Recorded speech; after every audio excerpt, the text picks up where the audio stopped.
come out there and skank with you because we know this audience not gonna like you. That they're just only into us, like, you know what I mean? Yeah.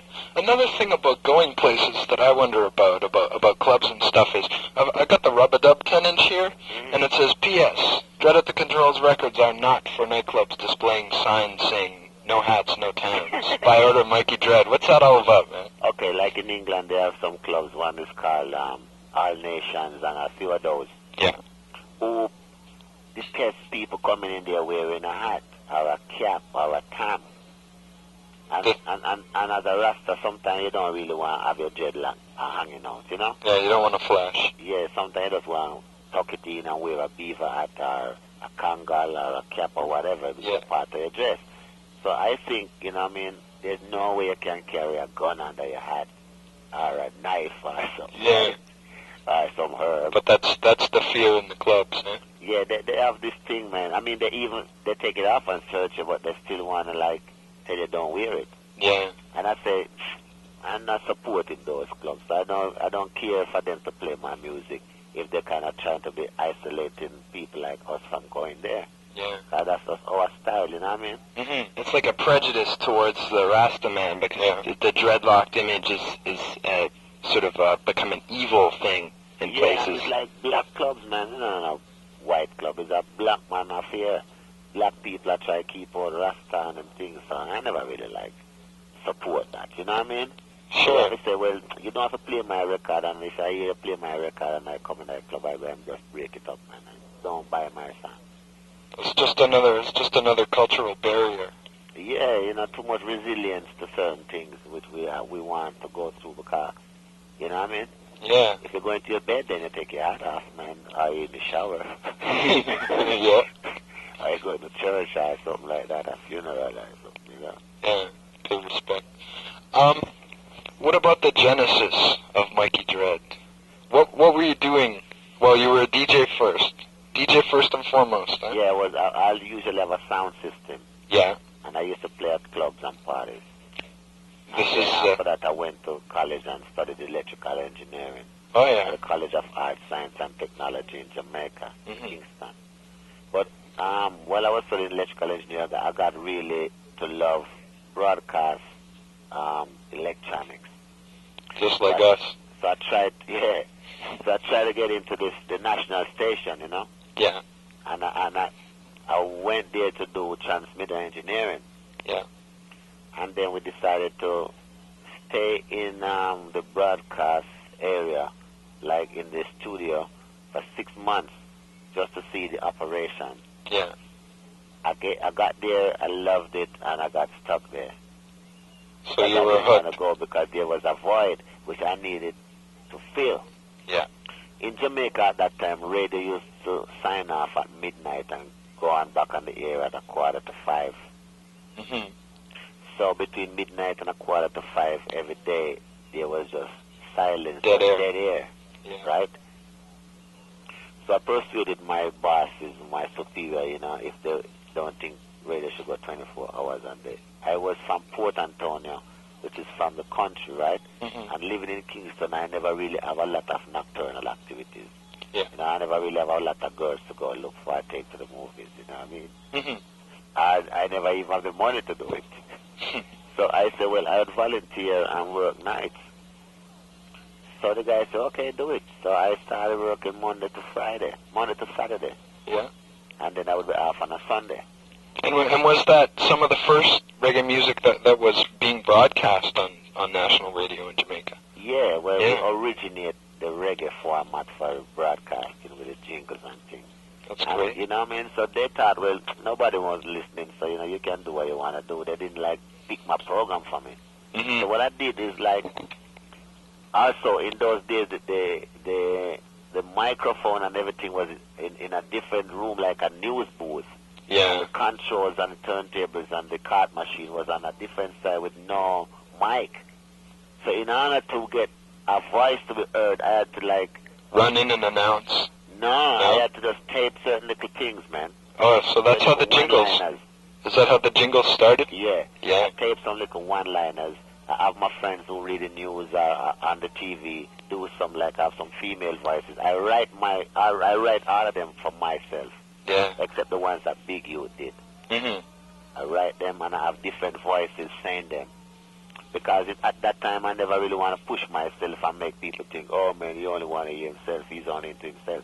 So I kind of varied it. I make artists do them, I make normal people do them from off the street, I make radio personnel do them, anybody, you know what I mean? Yeah, it's, the history of Mikey Dread on the radio sounds like the history of our show, Filipo's Eviction. We go on at midnight. Our station's gone 24 hours now, but we used to go on at midnight and just do pirate as long as we could stay awake. What? Play dub plates. Yeah. That is my kind of idea.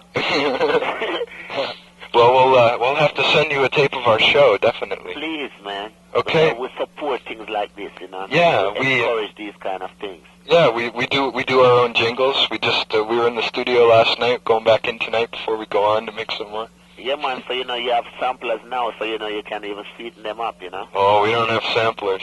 Man, you can just rent one for $20, man. If we can find the $20. Well, hear me now. As a radio DJ, man, just ask one of those reggae bands, to just come in and lend the sample, man. Pass the jingle through the sampler, and just have some saying reggae now. Mm-hmm. Well, there's not too many reggae bands around here. We're out in the middle of the country. Where? In Ontario, Canada. Ontario. We're about an hour from Toronto. So what about doing a show up there, man? Is there a way we can come there and do a live show? Don't joke with us. If you want to do it, you are most certainly welcome to come anytime. No, live concert, Oh yeah, we had a live band on. Yeah. No, I'm talking about doing a live gig at a venue, man. Yeah. Playing a gig here in Guelph, it would probably be possible, I would imagine. It's a university here, right? So yeah, well, we love the university crowd because they're them conscious people. Yeah. And we, if something can happen, man, just call back Gail, man, and set it up. We'll be more than willing to come up there and do a live show. And even come on the radio and give you a special, man. Are you coming back to Canada, Mikey Dread? Are you going to be returning to Canada to play any more live shows soon? Like, you're touring right now. On what leg of your tour are you exactly? Yeah, well, I've just finished this tour now. Yeah. So, coming to Canada is on my list. I want to get there before the snow, or if not after. Well, if you want to get there before, you've only got about 8 weeks, not even. Well, 8 weeks is enough, man, to set up some show. But I don't have anybody booking me up there right now, so yeah. I think we still open up for certain offers, you know what I mean? Yeah. And we're more than willing to come. Because I love Canada too, because I saw them playing my video up there on the TV too. Yeah. And for Source of Your Divorce? Yeah, man. I really respect the people who run that program and thing, you know what I mean? Yeah, well, they sometimes they limit their programming, though, because, they got to make money, and they figure, well, what's going to make money, Cut the ranks makes the money, So that's kind of a problem. But they do give exposure to other artists. And they also get an independent artist on there, too. You have to credit them for that, Yeah, right? that's true. Yeah, man, I have to really respect them and say thank you to them, because I always like to be reasonable and not be big-headed and just can appreciate things that people do for me which they didn't have to, you know what I'm saying? It's on MTV over here and BET, but, yeah. For them to play it on their TV, to me, is, well respected. Mm-hmm. Another thing, actually, about, video, and this kind of ties in packaging and stuff, the covers of your albums are fantastic. They're so, some reggae covers, not a lot of as much work goes into them. You have a real sense of humor that's just, wicked and wild, and it's good because, you've got some really, really conscious lyrics inside. But, for younger people and people that aren't familiar with your music, it's easier to go to it and look at, the cover of Jungle Signal, which is fantastic. Yeah, well, in England I met some interesting people.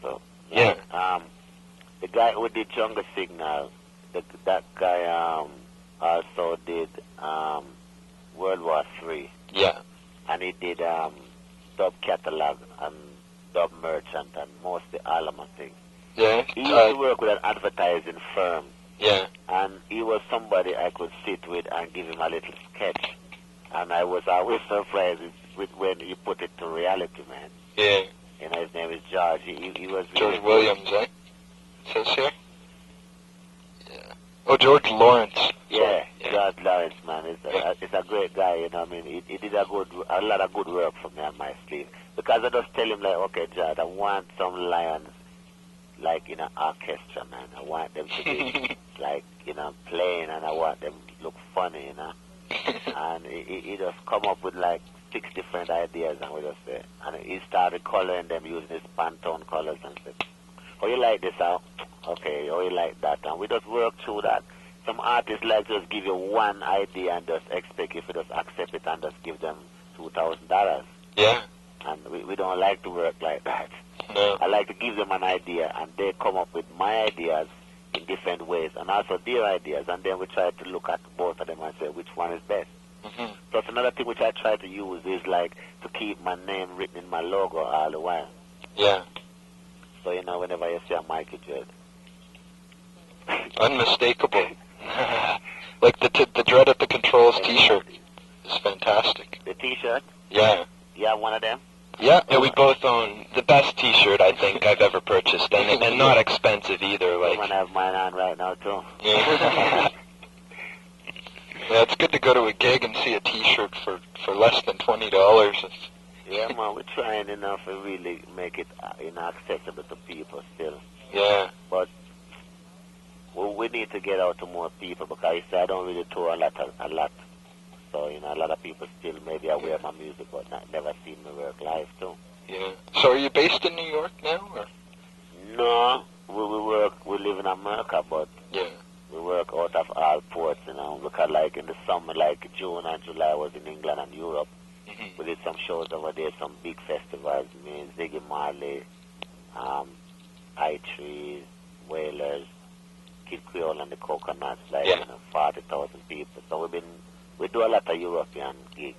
Yeah. I mean, the offers usually come in bigger and more frequently for that side, so most times I'm over there, and if I'm not doing gig, I might be doing a radio project, or I might be doing a television program, you know what I'm saying? Yeah. Because they know me better over there. Yeah, that's true, definitely.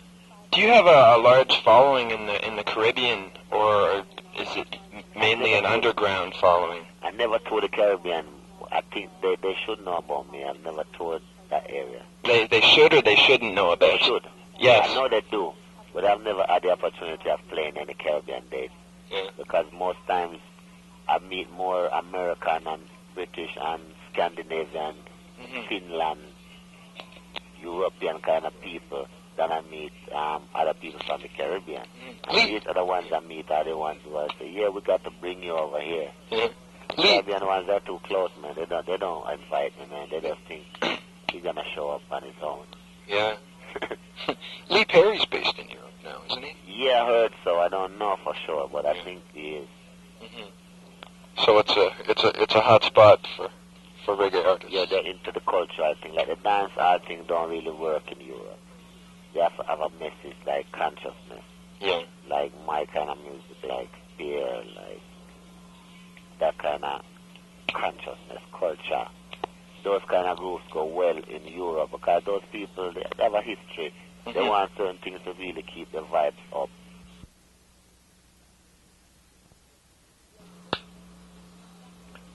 Yo, this is Mikey J, you know. We got to break down the walls on Filipo's Eviction. Tonight, we got to break down the walls with Dave and Gordon. On your radio tonight, you're listening to CFRU 93.3. Rockin'! For the greatest in your reggae selection, you got to tune in to Filipo's Eviction, #1 in the Guelph area. CFRU coming through. Wicked! Oh, fantastic.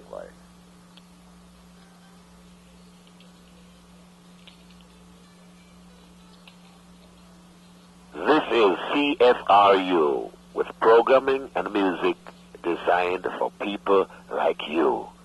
93.3 Rocking Radio. Yo, this is Mikey Dread with a man called David and Filipo's Eviction. Come down with some wicked selection, Dave. Rock them! I beg your pardon. Said the musical DJ's name is Gordon. The station CFRU 93.3. Reggae musically.